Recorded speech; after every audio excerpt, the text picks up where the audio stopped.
All right, let's get right into it. Today, we are breaking down the one figure at the absolute center of the cosmic wager, the man whose own personal terror kicked off a cosmic catastrophe, Dr. Johannes Faust. But first, let me ask you something. A question that really gets to the heart of this whole story. Imagine you want to become the absolute best version of yourself, smarter, stronger, just more. But what if you could skip all the hard work and get there in an instant? The only catch is, the shortcut itself completely betrays the very ideal you were chasing. What would you do? That's the dilemma Faust is staring down. So here he is, Dr. Johannes Faust. Picture this frail, pale scholar. This is a guy who has spent his entire life buried in books, chasing knowledge, but instead of finding wisdom or meaning, all he's found is this giant, gaping, spiritual vacuum. He's a man whose own brilliant mind has pushed him to the absolute brink of madness. So what's really driving him? Well, it's not money. It's not even power in the usual sense. It's this deep, specific, gnawing terror, an acute fear of becoming what the philosopher Friedrich Nietzsche called the last man.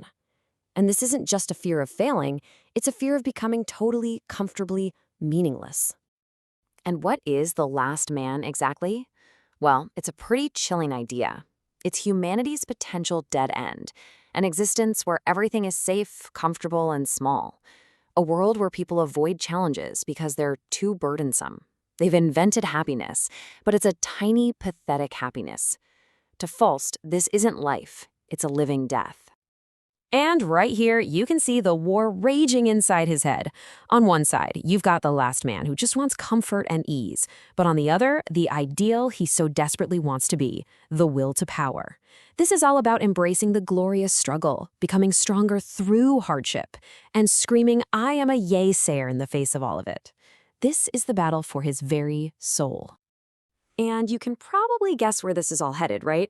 He's so consumed by this fear of becoming that small, comfortable man that his despair pushes him to find a radical and ultimately a corrupting way out.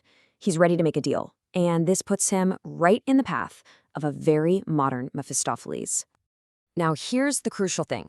This is not your classic deal with the devil. There's no fire and brimstone. He makes a deal with this slick, corporate-looking guy named Mr. Sinos. And the offer? It's super science access to something called the Miracle Man mechanism. It's basically a technological shortcut to forced evolution. The goal is simple. Skip all the pain, bypass the struggle, and just instantly become the godlike overman of his dreams. But the price, oh, the price is so much higher than he could ever imagine. See, he isn't trading his soul in some metaphorical way. He's trading his self. He gives up his independence, his ability to think for himself, and, this is the big one, his ethical rights. The very human capacity for moral struggle is the currency for the deal. He's literally signing away everything that makes him, him. And this is the central, heartbreaking irony of it all. He tries to become this ideal being, a being defined by embracing the glorious struggle of overcoming yourself, by taking a cheap cheat that completely avoids struggle altogether. He basically guarantees that the power he's about to get is going to be hollow from the moment he gets it. But the story doesn't just end there with a corrupted ideal. The real horror is what happens next. Because from the outside, the procedure works. The transformation was a success.